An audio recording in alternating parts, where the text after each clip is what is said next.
where the stones remember.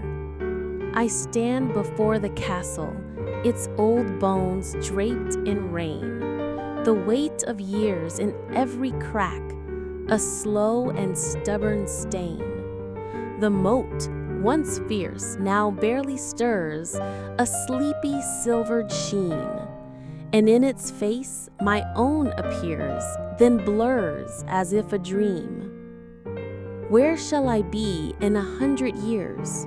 Will some lost wind still speak my name? Or will my heart, though turned to dust, still long to love, just love the same? To love a beauty long since gone, her laugh entwined with castle trees, her ghost the light that lingers on, where now I stand and she unseen.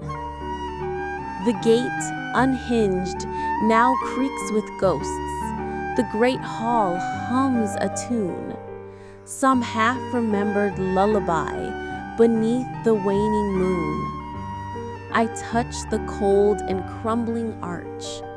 The past won't speak my name. The water bends, I walk away, the stones forget again.